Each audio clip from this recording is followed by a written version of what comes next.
Alright, I'm gonna do a chapter review for Black Clover chapter 347, titled Truth and the Lie. So we left off where we had the we're using seven defeating the five-headed dragon. Then we have a panel of Ishika remembering what Ryu was saying about how they was gonna need Asa power. Then she was saying to herself that she did use quite a lot of Yorioku, but she then stated that we didn't need it that full strength. We'll settle this ourselves. And right after that, Sister Lily, I guess she caught Ichika off guard and just appeared right beside her, saying, "My mind, will your group be able to evade this?" And we see Lily is preparing a spell, and there seems to be like some sort of sparkle next to each of the Ryusen seven members. And we see Heath saying it's time, and Heath and Lily did this cool combination magic called Ice Spatial Magic, Endless Ice Veins. And I should think that's cool how they still doing like a combination magic. Like, even for the villains are doing combination magic. So I should like how Tabata does that. Like he always been doing stuff like that. Like with back when he had I think his name was Drolt and Paltry back in the Elf Invasion arc when the two elf people was using combination with the mirror and light magic. I just thought, combination magic, the way he does it, is so cool. But either way, five of the Ryusen seven gets caught off with a I guess a high tier ice spatial magic, which heavily damages each of them. We see the masked ninja gets taken out. I think her name, I forgot her name, Komi. I forgot her name, but the lightning girl gets taken out, and the monk gets taken out.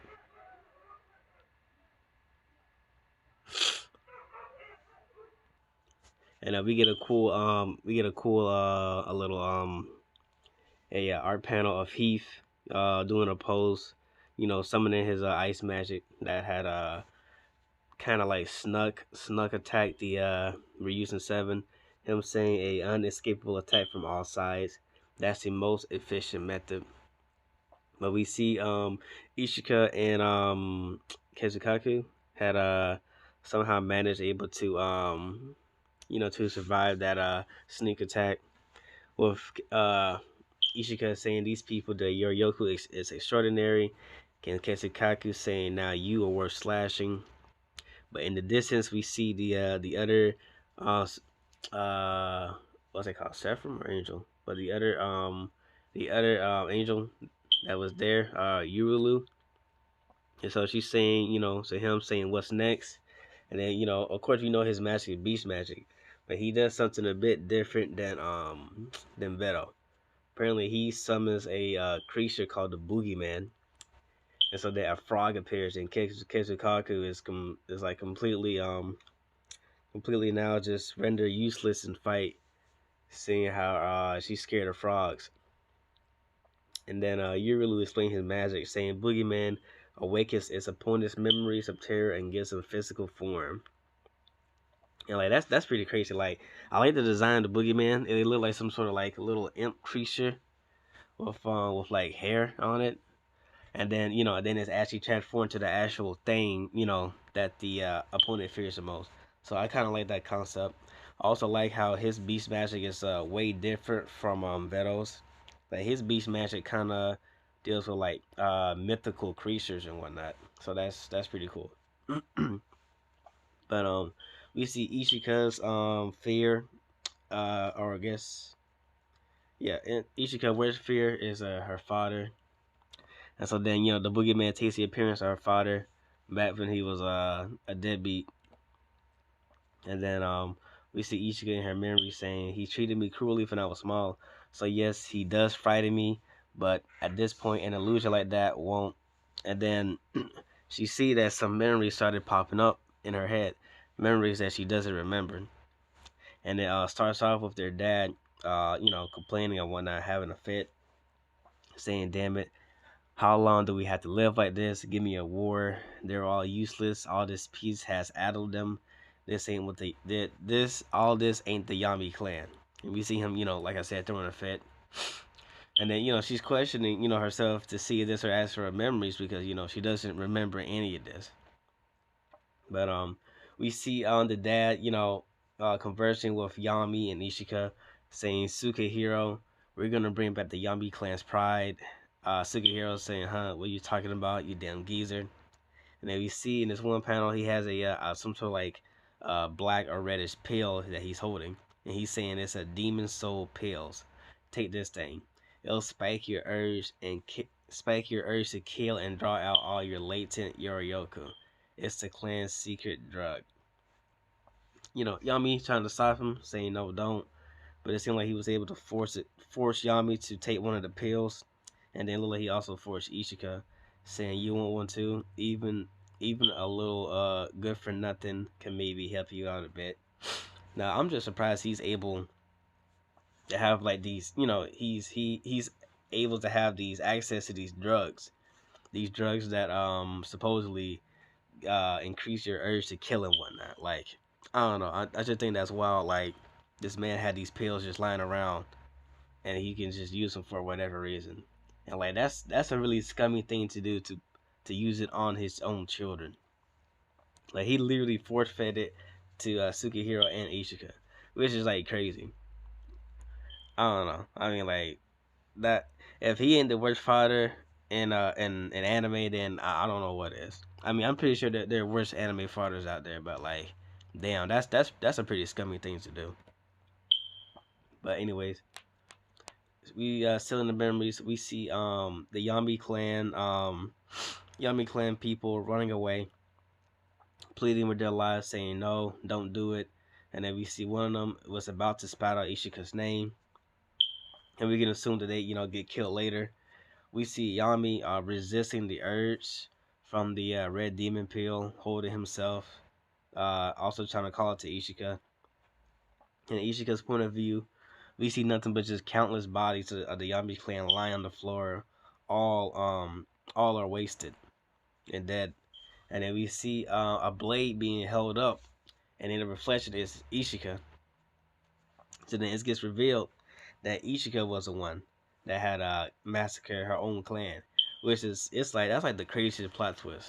Like when I tell you, I'm so happy that Tabata did that because so many people was thinking that he was copying off Kishimoto with the Itachi thing, and I'm so glad that this made people really shut up about that.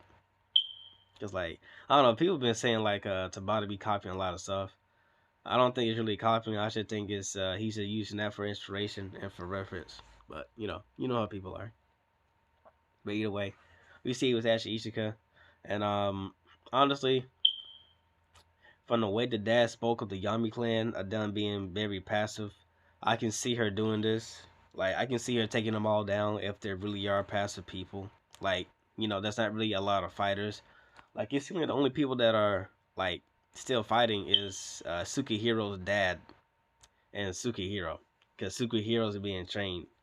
So I think they really are the only people that still training or fighting as warriors in the Sukihiro clan. Everybody else just like they're living like regular people.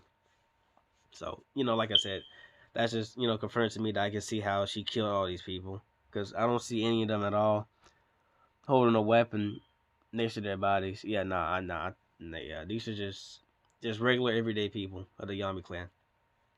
So yeah, so then we see Ishika's father laughing, kind of congratulating her in his own twisted way, saying, "Well, look at that, you got some power and then some. You're my kid, all right, Ishika."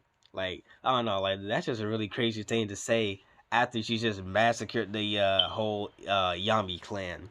Like man, this father is really just I don't know. He's just sick to the core. Like this man literally caused the Yami clan to get massacred, and then basically extinct with just two of the I'm assuming two left, two of the Yami clan members left, and we also see another piece of the memory of Ryu, I guess talking to Tsukihiro, saying telling her the truth would be too cruel. So, that kind of sums up everything. That kind of, helps us understand exactly why Ryu really didn't have any hatred for Sukihiro. because Sukihiro and Ryu, they both remembered the full truth of what happened on that night. But that's crazy. Like Sukihiro was really about to just say nothing about that whole thing and just let him be prosecuted as a murderer. When like, funny enough, Ishika has more bodies on her than Sukihiro does. Like, yeah, we seen Sukihiro kill a couple of people like Veto and whatnot, but like compared to Ishika, she on a 10 kill streak. No offense, it is kind of fucked up, but like I don't know. That's just crazy. That they really wasn't about to tell her the whole truth, like throughout their whole life. They were going to keep that a secret till they died. I feel like that was pretty cool. I'm been keeping that secret in Ryu, but damn, for her to find out like this in the middle of battle, that's got to be I got to be crazy. It's like having I forget what they call it, but when you're like in your like mid 40s and 30s, oh yeah, it's like having a midlife crisis. It's like that because it's like everything that she thought that she knew was all false. That's crazy. Because then she was saying, then she started questioning, like, what was that memory? Because she has no recollection of it. And then she's still pondering to herself, saying, "I'm the one who killed our entire clan. That can be true, but if it is, all those days I spent hating him, what were they for?" And then we see the boogeyman of Ichika's dad started fighting Ichika, landing the head. We see her get knocked down. But as she gets knocked down, excuse me, we also see the other Ryusen members get back up, saying, "We are the guardians of this land. We cannot fall." Yet, them struggling to put up a stance and whatnot. Sister Lily saying it's all right. Master Lucius would give you true happiness and peace as well later on. And so, for now, rest in peace. I should find that funny how she said rest in peace, because I kind of feel like that's gonna be her new little slogan. Since she is a lady at the church, or she was a lady at the church, and now she's an angel. And I don't know. I should find it kind of funny how she's saying rest in peace while she like doing these heinous crimes, like using these crazy spells and whatnot, and using these dragons to destroy the village. Also noted, the dragons all get revived later, so all their efforts was literally for nothing. So the Ryusen Seven are in distraught, seeing how the dragons are back up, and the Sephram started, using their spells on them. Kind of seemed like all hope is lost for them. We see Ishika saying, "Don't let this unsettle you. Keep your mind clear, focus, move. I grown stronger. I thought I had at least, but is this really what I am? Uh, am I actually this weak?" And we see Ishika's father, aka the Boogeyman, finna land another strike on her. And we see Ishika still, looking back in her past, seeing how Sukihiro used to protect her, but now Yami ain't there no more. But then we see Asa blocks the hit for her, saying, "What do you think you're doing to my benefactor?" And we see Asa in partial devil union with his with his arm transformed, it marks on his face and both the devil horns coming out. But I really do like the design of the devil horns, and it was pretty quick how Asa got back in the battlefield after having a fight with Sugimoto with that guy. So I kind of want to see exactly what Asa has to show for his results from training. So I can't wait for that. I really do like this chapter just because of the fact that they revealed what actually happened on that night. But everything else in the chapter was good too. Excuse me. So this was really overall a really good chapter for me. I'm gonna give it a I guess I'll give it a 9 out of 10. I should wish there was more pages. But other than that, that's pretty much it. A really good chapter for me.